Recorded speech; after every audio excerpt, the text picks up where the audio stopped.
안녕하세요. 1월 18일 목요일 아침입니다. 말씀과 함께 새롭게 여는 소망의 아침을 시작하겠습니다. 도널드 맥컬로우는 당연히 주어지는 것은 아무것도 없다는 진실을 깨닫는 데서 감사와 찬양의 마음이 우러난다라고 이야기합니다. 사무엘하 6장 16절로 23절까지 말씀을 본문으로 하여 사람의 시각보다 하나님을 기뻐하는 삶이라고 하는 주제로 함께 은혜를 나누기를 원합니다. 하나님을 기뻐하는 것은 그리스도인의 덕목 중 하나입니다. 다윗은 왕의 위엄과 체면을 생각하지 않고 하나님 앞에서 어린아이처럼 기뻐 뛰며 놀았습니다. 이 모습을 본 미갈은 천하게 보인다며 다윗을 책망합니다. 그러나 다윗은 자신이 어떤 모습으로 보일지라도 하나님을 기뻐할 수만 있다면 더 낮아질 수 있다고 말합니다. 그리스도인은 성경을 따라갑니다. 그리스도인은 세상을 기뻐하는 넓은 길이 아니라 하나님을 기뻐하는 좁은 길에 서야 합니다. 사람의 시선을 의식하며 체면치레를 하기보다는 하나님을 기뻐하는 삶을 살아야 합니다.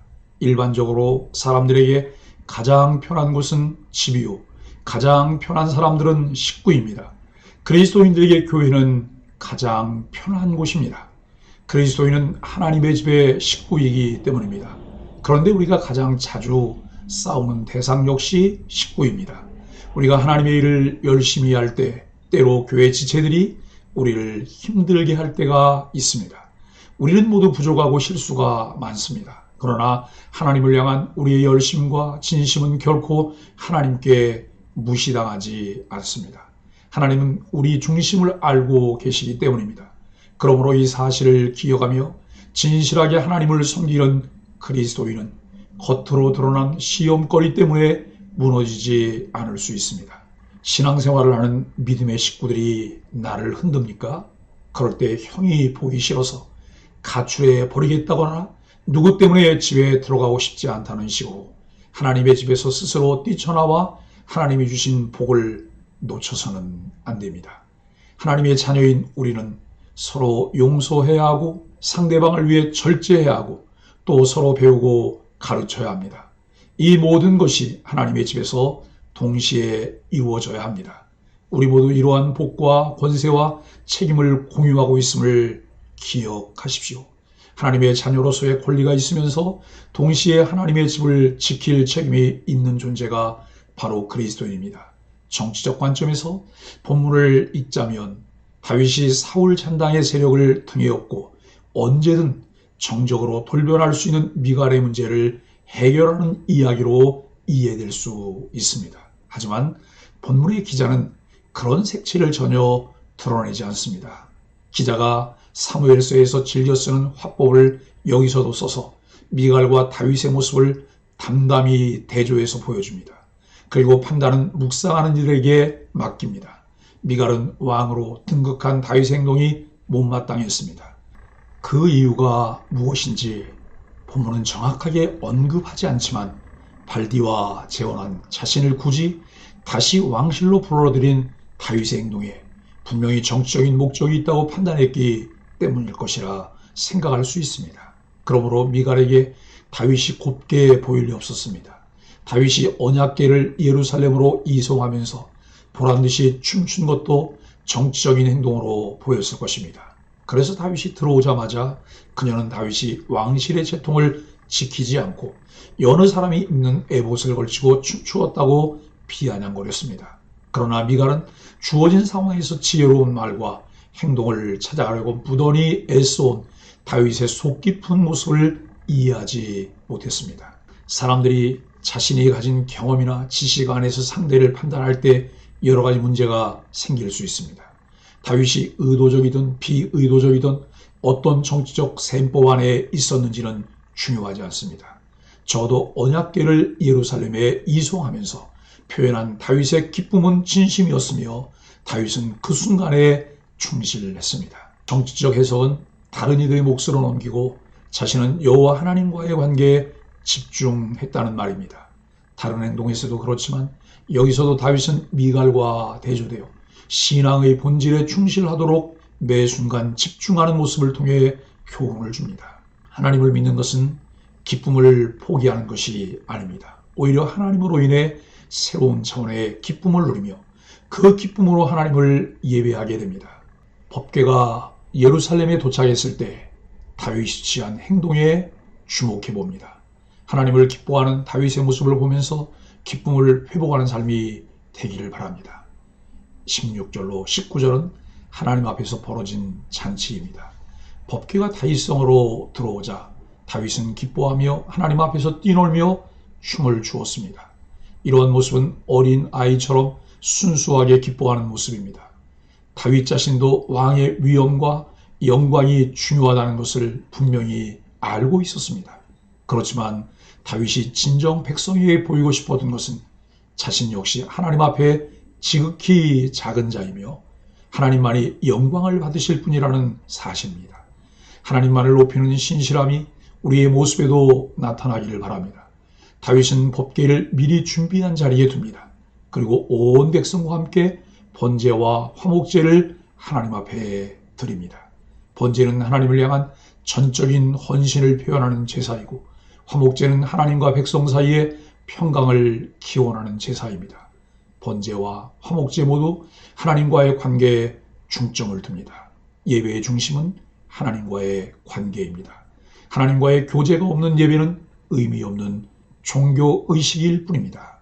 번제와 화목제를 마친 다윗은 백성을 하나님의 이름으로 축복했습니다. 일반적으로 백성을 축복하는 것은 제사장의 직무인데 다윗은 기름 부음 받은 자의 자격으로 이스라엘을 축복하였습니다.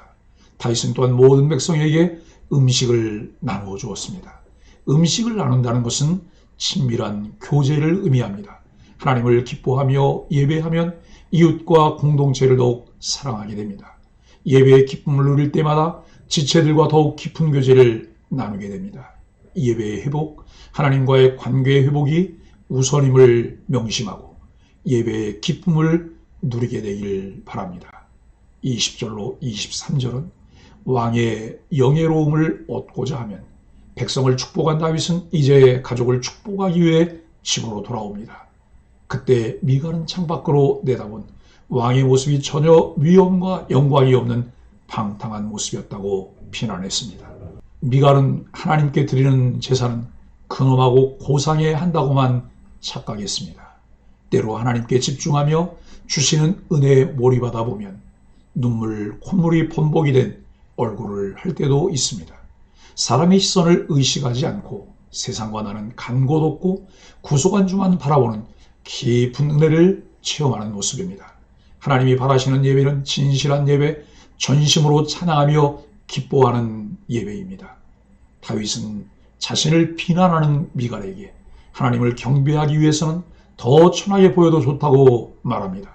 다윗은 자신이 낮아질수록 하나님이 높아지는 예배의 원리를 알고 있었습니다.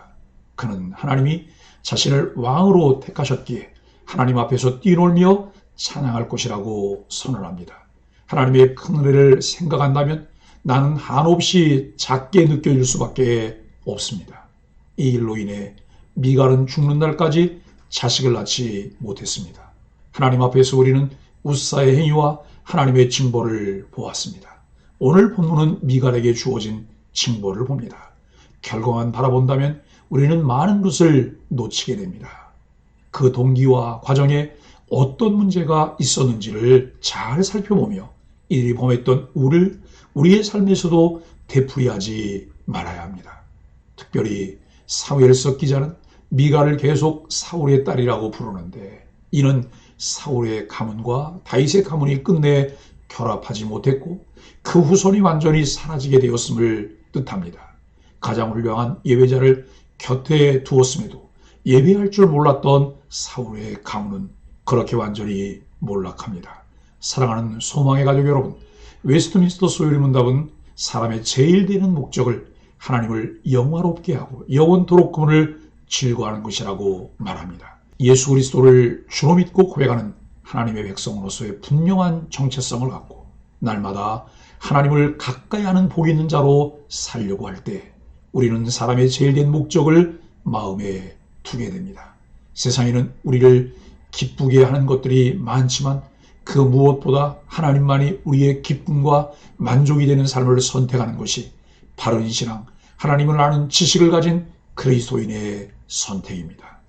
우리는 온전히 하나님만을 기뻐하며 찬양하는 존재로 지음받았음을 잊지 마십시오. 바울은 로마서 교리편을 마무리하고 실천적 그리스도인의 삶을 이야기하는 로마서 12장 1절 2절에서 우리 몸을 하나님이 기뻐하시는 거룩한 산제사로 드리라고 초대합니다. 그 이유는 그것이 구원받은 하나님의 자녀들이 드릴 영적 예배이기 때문입니다. 이 세대로부터 구별되는 삶을 사모하십시오. 오직 마음을 다하여 변화를 받으십시오. 그리고 변화를 받아 하나님의 선하시고 기뻐하시고 온전하신 뜻이 무엇인지 분별하십시오. 사람의 시각이 아닌 하나님을 아는 바른 지식을 따라 하나님을 기뻐하는 삶으로 나아가는 소망의 가족들이 되기를 예수 그리스도 이름으로 간절히 축복합니다. 함께 기도하겠습니다. 하나님, 우리가 어느 때 하나님을 기뻐하는지 돌아봅니다. 무엇보다 하나님으로 인한 기쁨을 하나님 앞에 감추지 않고 오롯이 표현하게 하소서.